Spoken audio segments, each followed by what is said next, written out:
औज़ुबिल्लाहिमिनश्शैतानिर्रजीम बिस्मिल्लाहिर्रहमानिर्रहीम। Welcome to Musharraf Hasan academy.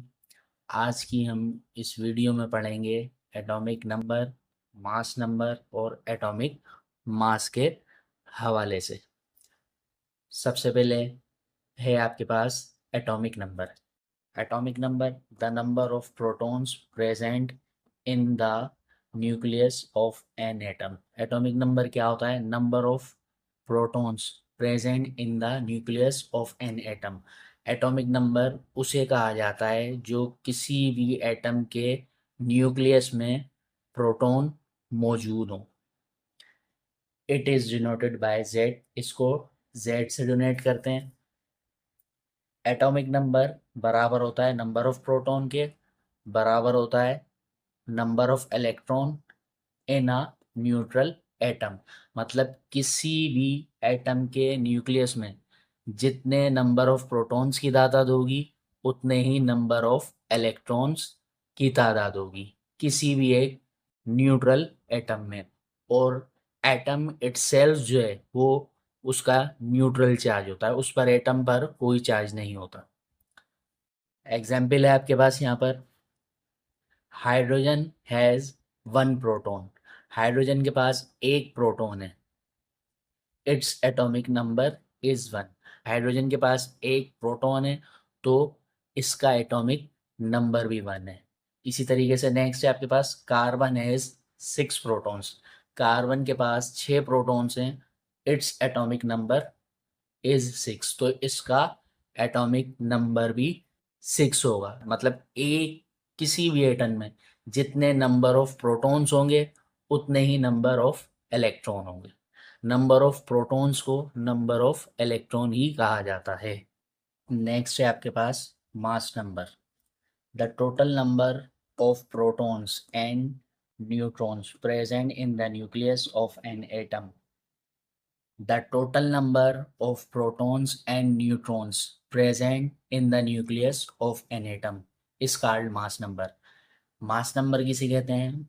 किसी भी एटम के न्यूक्लियस में प्रोटॉन्स और न्यूट्रॉन्स की तादाद को मास नंबर कहा जाता है। इट इज़ डिनोटेड बाय ए। इसको डिनोट करते हैं हम ए से। मास नंबर बराबर होता है number of protons plus number of neutrons के। जब किसी भी एटम के न्यूक्लियस में नंबर ऑफ प्रोटॉन्स की तादाद और नंबर ऑफ न्यूट्रॉन्स की तादाद जब आपके पास ऐड होगी तो आपके पास मास नंबर बन जाएगा। फॉर एग्जांपल यहाँ पे आपके पास एक कार्बन एटम गिवन है जिसका मास है 12। जब कार्बन के 6 प्रोटॉन और 6 न्यूट्रॉन को आपस में ऐड किया तो ये आपके पास 12 कार्बन बन गया। ठीक है। इसी तरीके से प्रोटॉन प्लस न्यूट्रॉन को न्यूक्लियॉन्स भी कहा जाता है। ये मैंने आपको प्रीवियस लेक्चर में भी बताया था। तो मास नंबर किसके बराबर हो गया? मास नंबर बराबर हो गया आपके पास प्रोटॉन प्लस न्यूट्रॉन। नेक्स्ट है आपके पास एटॉमिक मास। एटॉमिक मास को हम वेट भी कहते हैं केमिस्ट्री की लैंग्वेज में। मास को जो है वेट कहा जाता है। The relative mass of an atom when it compared with mass of carbon 12 is called atomic mass. Atomic mass क्या होता है कि एक रिलेटिव मास होता है किसी भी एक एटम का जब आप किसी दो एटम्स को कंपेयर करें आपस में। एग्जाम्पल, अगर आप कार्बन 12 के मास से किसी और एटम के मास को रिलेट करेंगे तो आपको उसके एटॉमिक मास का आइडिया हो जाएगा। यहाँ पे मैंने आपको एक एग्जाम्पल दी है बैलेंस के थ्रू।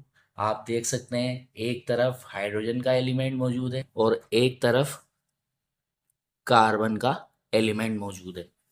अब यहाँ पे आपको डिफरेंस दिख रहा है। हाइड्रोजन के एलिमेंट में एक उसका यूनिट है और कार्बन के एलिमेंट में उसके 12 यूनिट्स मौजूद हैं।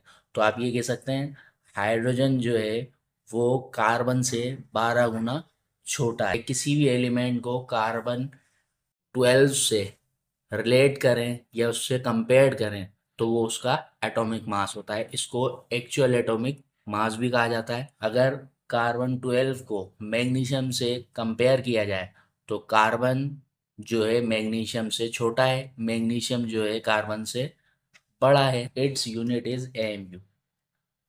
Hydrogen 1 AMU, carbon 12 AMU, magnesium 24 AMU, sulphur 32 AMU.